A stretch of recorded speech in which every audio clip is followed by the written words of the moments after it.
esse tempo de reflexão a partir do Evangelho de João. Texto que separei para nossa reflexão nessa manhã. Evangelho segundo João, capítulo de número 6. Então, se você está com a sua Bíblia, abra por gentileza. Evangelho segundo João, capítulo 6. Nós vamos fazer a leitura do verso 32 ao verso de número 35.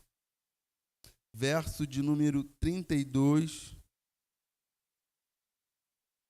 ao verso de número 35. Evangelho segundo João, capítulo 6, verso 32 ao verso de número 35. Diz assim a palavra do Senhor, para mim e para você nessa manhã.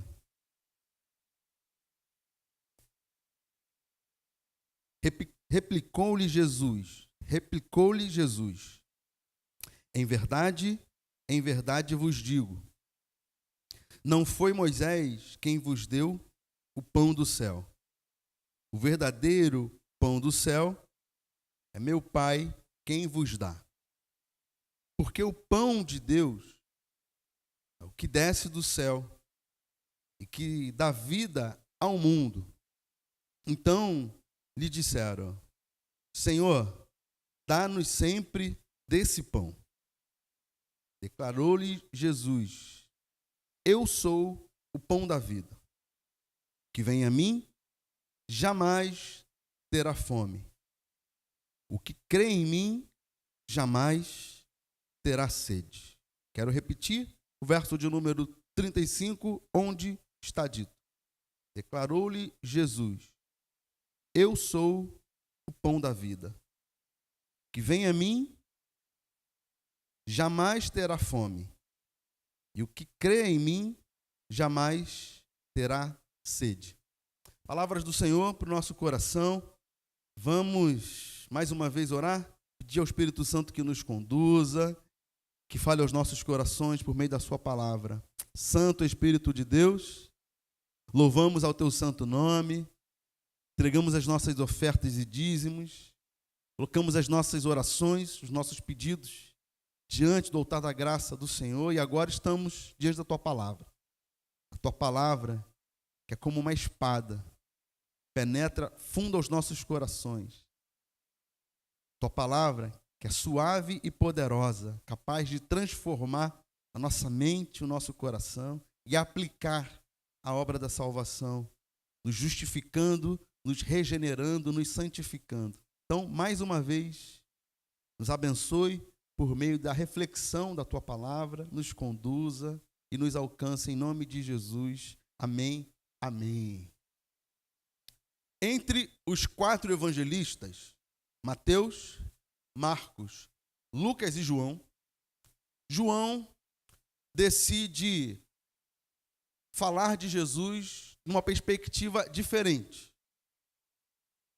Ele não apenas narra a vida, a obra, a morte e a ressurreição de Jesus, como Mateus, Marcos e Lucas fazem, mas João, quando escreve o seu relato, o seu evangelho sobre Jesus, ele faz comprometido com o fato de apresentar Jesus, revelar Jesus como aquele que veio diretamente de Deus, portanto, a divindade de Jesus.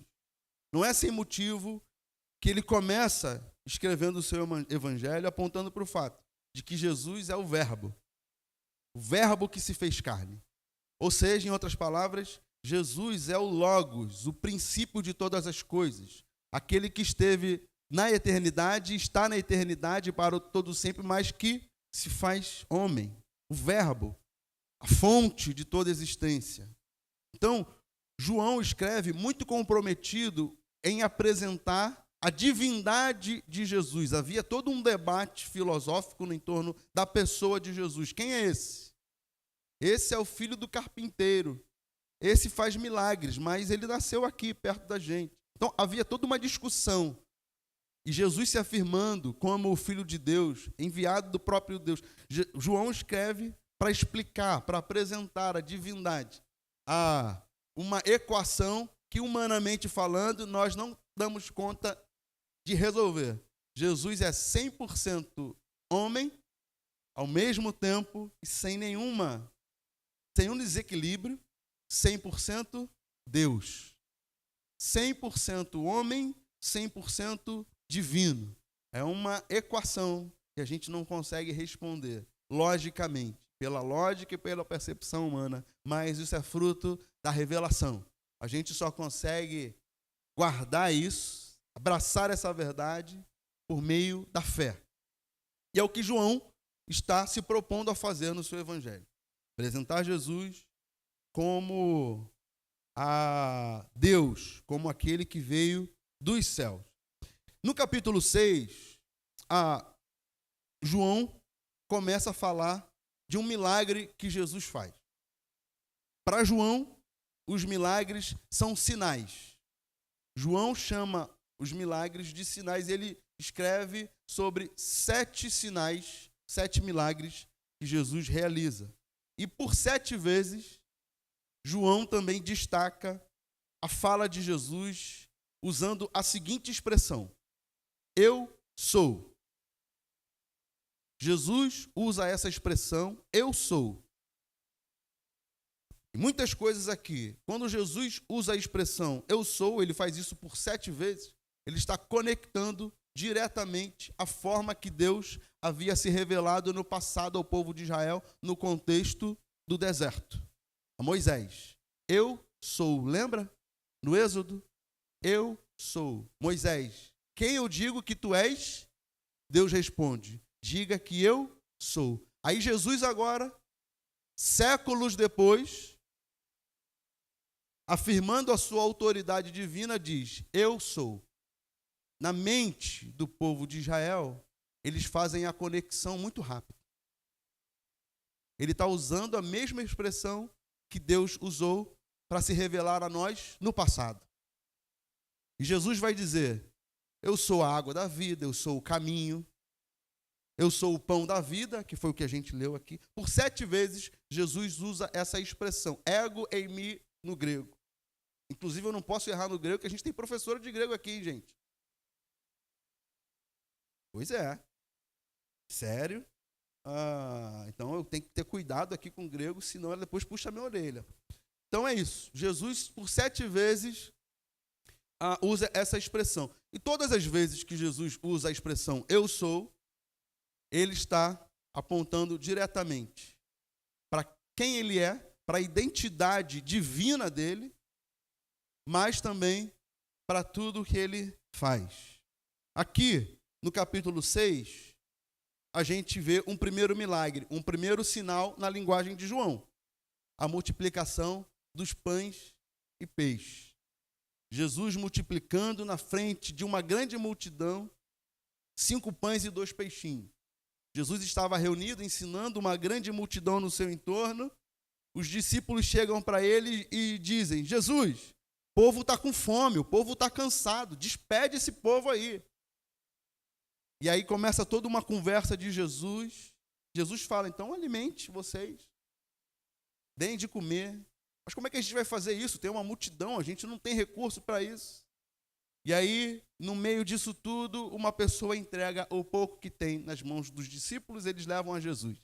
5 pães e 2 peixes para uma multidão que, pelos estudiosos, eles calculam no mínimo 10.000 pessoas. Então, imagina a cena. No mínimo 10.000 pessoas, 5.000 homens, no mínimo 10.000 pessoas. Chega alguém com 5 pães e 2 peixinhos, entrega para Jesus. É o que nós temos. E o que acontece a partir dali? Logo em seguida, Jesus multiplica aqueles pães e peixes, todo mundo se alimenta, ainda sobra. É porque Jesus é assim, né? Jesus faz aquilo que nós não podemos fazer. Com o pouco que a gente tem, e se a gente coloca aos cuidados de Jesus, ele faz mais do que nós podemos fazer, mais do que nós esperamos, mais do que nós calculamos. A matemática de Jesus é totalmente diferente da nossa. Então esse texto revela essa verdade. O pouco que a gente tem, às vezes a gente fica tão receoso. Senhor, eu tenho muito pouco, isso não pode ajudar ninguém. Eu tenho poucos recursos, eu tenho pouco conhecimento, eu tenho poucas habilidades, mas lembre-se, nas mãos de Jesus, pessoas podem ser abençoadas, vidas podem ser transformadas, corações podem ser alcançados através do pouco que você e eu temos. Se colocarmos isso nas mãos de Jesus e confiar que Ele é poderoso para operar milagres, a gente pode vivenciar coisas extraordinárias. Os discípulos estão diante desse fato, vendo um milagre acontecer ali. E o que acontece?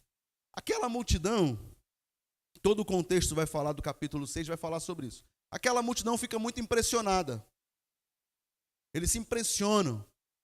E as pessoas começam a ir atrás de Jesus, agora buscando desses benefícios que Jesus pode realizar. Ele é aquele que pode multiplicar o pão, então vamos colar nele, vamos ficar com ele, porque se faltar alguma coisa aqui, ele vai resolver o nosso problema. E eles começam a ir atrás de Jesus com esse entendimento. E Jesus vai dar uma palavra muito dura para eles nesse momento. Às vezes, Jesus faz assim com a gente. Ele fala algo que no primeiro momento soa como incômodo, que nós temos dificuldade, todos nós, de sermos orientados, instruídos, às vezes confrontados. É uma dificuldade nossa. Nós levantamos logo uma barreira, nós queremos nos justificar, é verdade ou não? Quando alguém vem nos orientar, meu irmão, não é assim, não, a gente já, não, mas por que isso? Às vezes a gente precisa deixar as nossas justificativas de lado, abrir os nossos ouvidos, porque às vezes é recado de Deus para o nosso coração, para orientar, direcionar, para que a gente possa avançar. Então, o orgulho tem muito a ver com isso. Esse impedimento, esse bloqueio que às vezes aparece no nosso coração em ouvir aquilo que é contraditório, que às vezes soa duro aos nossos ouvidos. Então, Jesus dá uma palavra que no primeiro momento parece dura, mas Jesus está alinhando o coração deles. Então, perceba isso. Perceba essa caminhada com Jesus, a voz de Jesus, que às vezes ela soa num primeiro momento como dura, mas lembre-se disso. Jesus está plenamente comprometido em alinhar o nosso coração, expandir a nossa mente, abrir cada vez mais os nossos olhos, para que a gente desfrute cada vez mais dele e do que ele pode fazer em nós e através de nós. Esse é o objetivo de Jesus, realinhar o entendimento daquela multidão. E que Jesus fala para eles? Jesus vai falar, vocês estão vindo a mim porque vocês viram que eu multipliquei pães e peixes. Vocês estão me buscando? Jesus começa a falar para aquela multidão exatamente isso. Vocês estão me buscando porque vocês querem os benefícios. Vocês viram o milagre. E é isso que vocês querem. Mas deixa eu falar para vocês quem eu sou. Então, ele começa a descrever que lá no passado, o povo de Israel foi alimentado pelo maná. Lembra? O que era o maná? O maná era uma espécie de grão que caía dos céus, junto com o orvalho, aquela brisa, sabe? Amanhecendo, que deixa o vidro do carro assim, sabe? Molhado. A gente não vê, não percebe, mas a gente não vê com os nossos olhos, mas a gente percebe quando olha assim para o carro, o vidro molhado, as coisas assim, a grama. Vinha junto com esse orvalho, essa névoa, vinha uma espécie de grão que caía no meio do deserto, entre o povo. Esse grão, essa espécie de semente, eles pegavam, separavam isso, e a partir dali, eles produziam pães e bolo. Então, o maná não era um pão pronto que caía do céu, não. era a matéria-prima que Deus enviava para que eles pudessem, então, produzir o seu alimento. Diz o texto bíblico que tinha um sabor adocicado, né? Como mel. Provisão de Deus sobre aquele povo. Cuidado de Deus com aquele povo. No meio do deserto, comer aquele pãozinho, aquele bolinho com gosto de mel. E aí, Jesus vai a esse texto e diz: aquele maná que sustentou vocês, não podia sustentar a alma de vocês. Foi provisão de Deus que cuidou de vocês fisicamente, para vocês saírem do deserto. Mas eu sou o pão vivo que desceu dos céus. Eu sou o pão da vida. E Jesus está começando a apontar para a identidade dele como o Filho de Deus, como o próprio Deus, ao mesmo tempo mostrando para aquele povo o que ele faz com aquele que crê nele, como nós lemos aqui no versículo 35. Crê. Declarou-lhe Jesus: eu sou o pão da vida, o que vem a mim, então aquele que reconhece e vai a Jesus, jamais terá fome, e o que crê em mim, jamais terá sede. Queria destacar nessa manhã alguns princípios sobre essa verdade da identidade de Jesus. Jesus, o pão da vida. Jesus não é apenas alguém que faz milagres. Jesus não é alguém apenas que quer cuidar única e exclusivamente da nossa condição física. Jesus não é apenas alguém que quer nos oferecer uma vida confortável. Você sabe que tem muita gente que procura Jesus nessa perspectiva e nessa dimensão. Quero ter uma vida melhor. A vida está muito difícil, eu vou recorrer a Jesus. Quero prosperidade, eu vou recorrer a Jesus. O que eu tenho que fazer para alcançar as bênçãos de Deus? Faz isso como uma espécie de receita. Jesus não é esse, comprometido única e exclusivamente em nos beneficiar. Mas Jesus está plenamente comprometido em saciar a nossa sede, a alma, o vazio da existência humana. Ele é o pão que nos alimenta, mais do que fisicamente, ele nos alimenta espiritualmente. Todo aquele que reconhece Jesus como Senhor, todo aquele que se volta ao Senhor, jamais terá fome. Quem crê nele, jamais terá sede. Jesus está falando da realidade mais fundamental, mais necessária e mais urgente de um ser humano, o vazio da alma. Nada nesse mundo, riqueza nenhuma, nada nesse mundo é capaz de conferir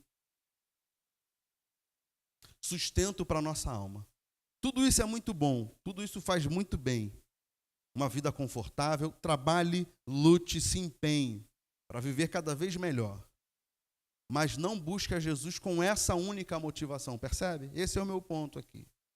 Não permita que essa ideia faça você buscar a Jesus. Confie que Jesus está ao seu lado todos os dias, te abençoando, te fortalecendo, te capacitando. Confie nisso, creia nisso, desfrute disso. Mas não recorra a Jesus com essa primeira motivação. Entenda quem de fato é Jesus. Tem muita gente que caminha perto de Jesus, mas não entendeu de fato quem é Jesus. Esse texto está abrindo os nossos olhos para essa verdade. Ele é o pão da vida. Ele é aquele que sacia a nossa sede, nosso vazio mais profundo.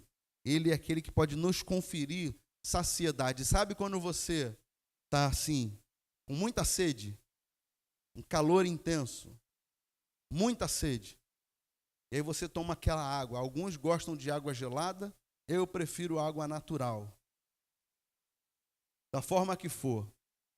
E aquilo te dá uma sensação assim, sabe? Você fala, tudo que eu precisava agora era essa água. Sabe do que eu estou falando? Sabe quando você está num calor intenso na rua, andando, 40 graus, aquele mormaço do Rio de Janeiro, E aí, de repente, você está andando e você vê uma árvore e vê aquela árvore fazendo uma sombrinha. E aí você vai andando mais rápido para chegar naquela sombra, para parar um pouquinho e respirar aquela sombra, ao alívio que aquela sombra produz naquele momento. Jesus está falando alguma coisa nessa dimensão. Não apenas naquilo que tange o nosso corpo físico, mas, sobretudo, aquilo que tem a ver com a nossa alma. Ele é aquele que sacia esse vazio, esse desejo. Tem um autor que eu gosto muito, ele diz alguma coisa nesse sentido. Se entendemos que nada nessa vida é capaz de suprir o vazio mais profundo do nosso coração, isso nos diz que nós não somos desse mundo. Tem alguma coisa que não é capaz de suprir essa necessidade da nossa alma nesse mundo que a gente vive. Jesus, nesse texto, está falando para mim e para você. Ele é o único que pode saciar essa fome que a gente tem na alma. Essa sede que a gente tem no nosso espírito. E esse texto também nos apresenta uma outra verdade. Além do fato de que somente em Jesus nós temos a nossa alma saciada, esse texto também fala de salvação. Porque o que o texto diz é: aquele que vem a mim. Interessante essa perspectiva de que só é possível desfrutar dessa verdade que Jesus é capaz de produzir no nosso coração aquele que vai ao encontro de Jesus, vai até Jesus. Aquele que olha e reconhece quem Jesus é, a salvação que decorre dele, aquele que curva o seu coração a Jesus. A maior e a melhor notícia que um ser humano pode ouvir é que existe um Salvador. A maior e a melhor notícia que um ser humano pode ouvir é que existe um Salvador. Por que nós precisamos de um Salvador?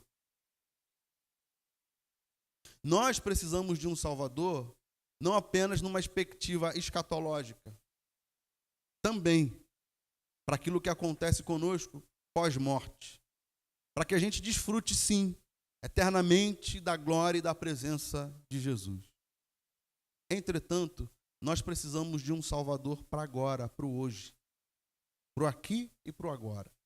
Então, a salvação em Jesus é mais do que a implicação escatológica, futura. É uma realidade que começa no dia que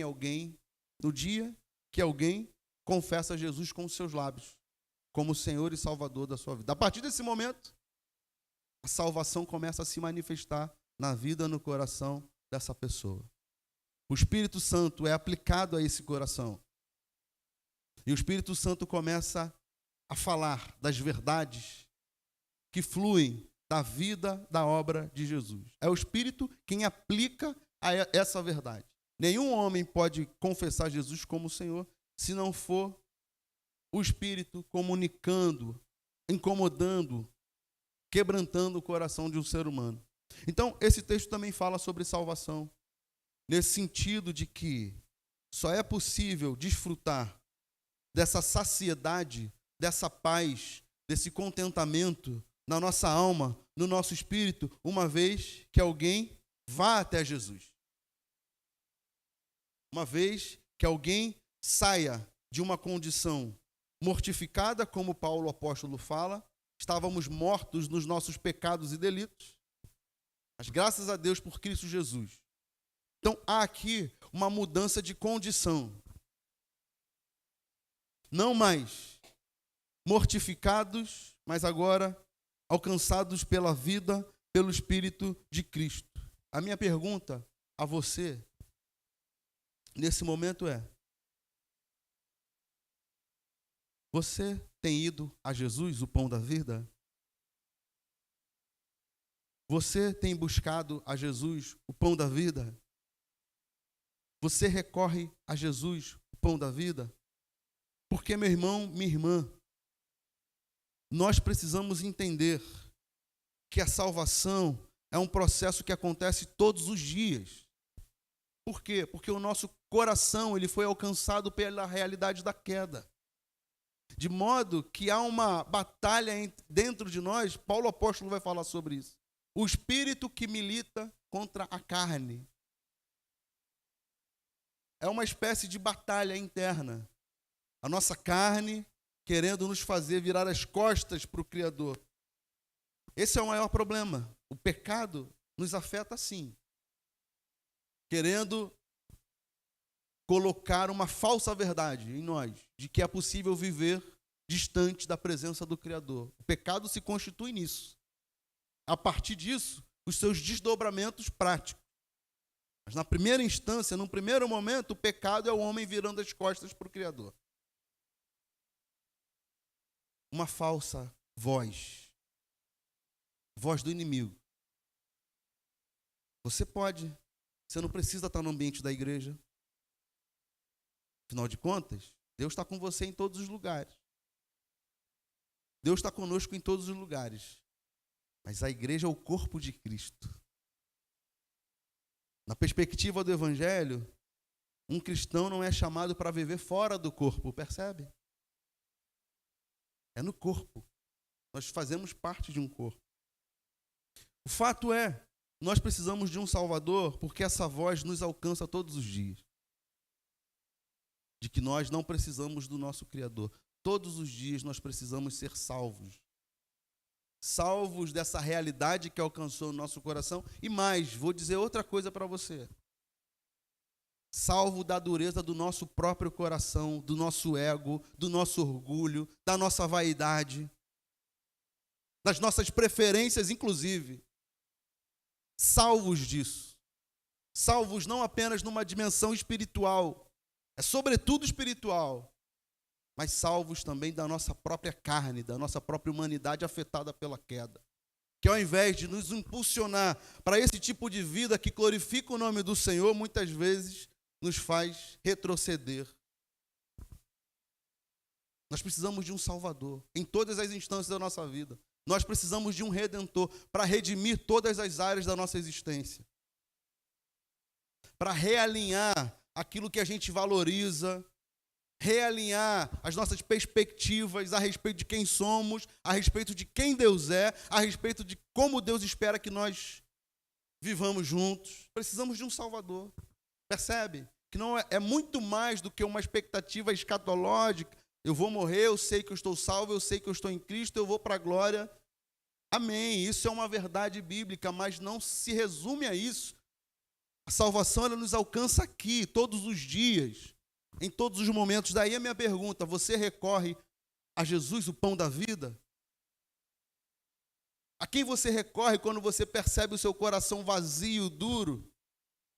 É o que Jesus está dizendo, aquele que vem a mim, jamais terá fome, jamais terá sede. Quero lembrar você nessa manhã, orar por você e por mim.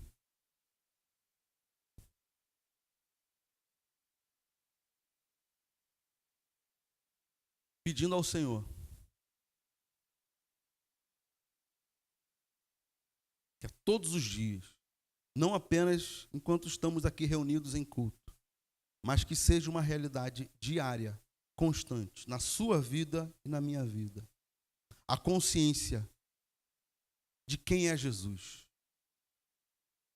A consciência de quem é Jesus, da identidade de Jesus e do que Jesus pode fazer, não apenas para nos oferecer uma vida boa e confortável, mas, sobretudo, tratar, curar o nosso coração. Eu e você precisamos de um Salvador. Eu e você precisamos de alguém para saciar a nossa sede, a nossa fome existencial. E Cristo Jesus é a boa notícia dessa manhã. Cristo Jesus é aquele que diz para você e para mim: venha a mim. Venha a mim. É como se Jesus estivesse dizendo: você precisa de algo que você não vai encontrar em nenhum outro lugar desse mundo. Mas eu estou disponível para você. É em mim que a sua vida vai passar a fazer sentido. em mim, o seu coração vai desfrutar de algo que nada nesse mundo é capaz de oferecer. Jesus, o centro da nossa vida, o centro do nosso coração. Aquele que nos faz viver os desafios dessa vida, viver as tempestades dessa vida, atravessar os desertos,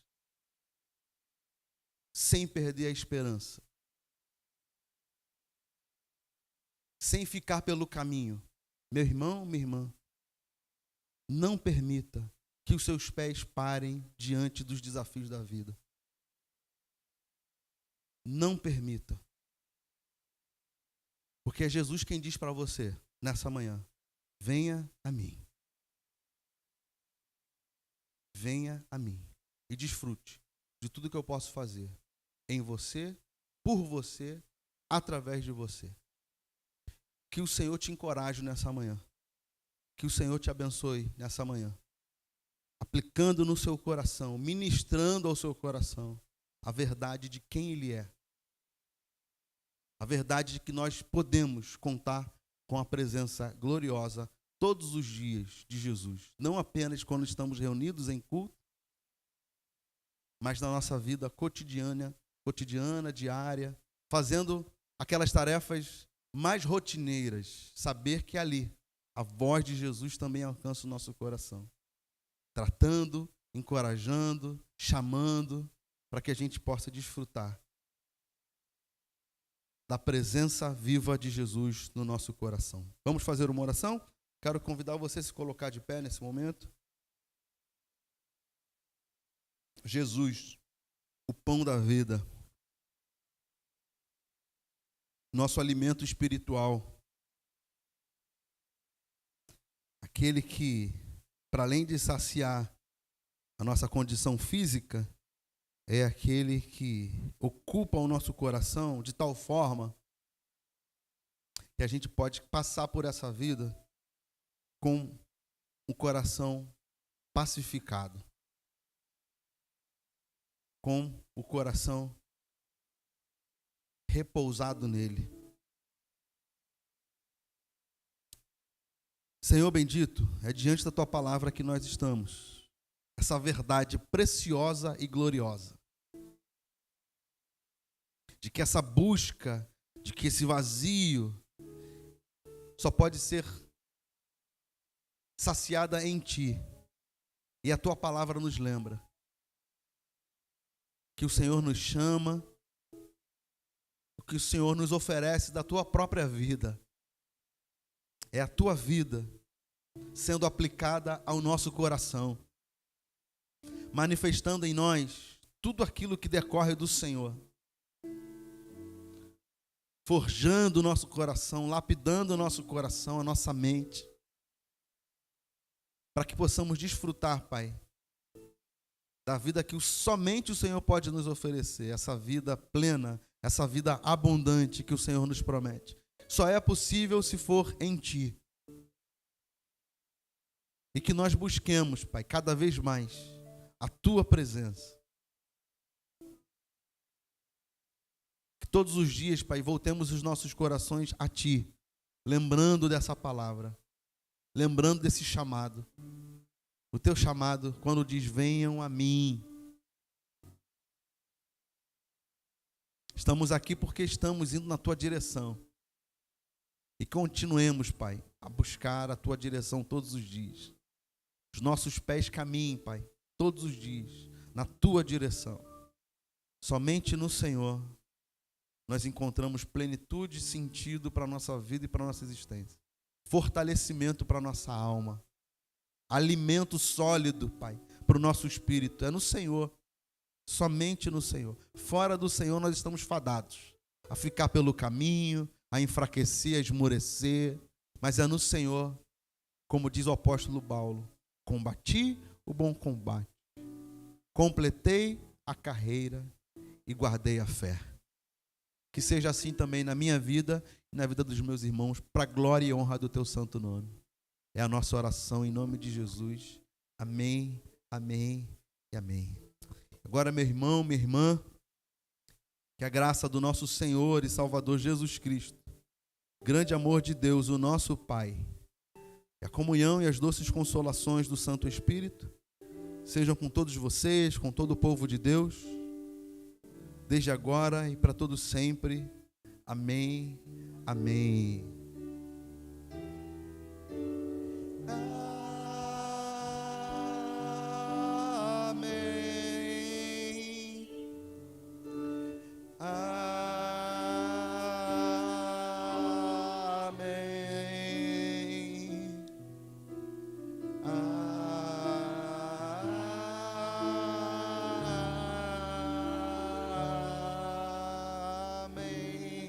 Amém, vamos em paz. Quero reforçar, terça-feira o nosso culto, sexta-feira o nosso encontro de oração, de louvor ao Senhor, tá bom? Se programe para estar conosco, não saia sem se despedir, dê um abraço, deseje um bom domingo, uma boa semana. Vamos em paz.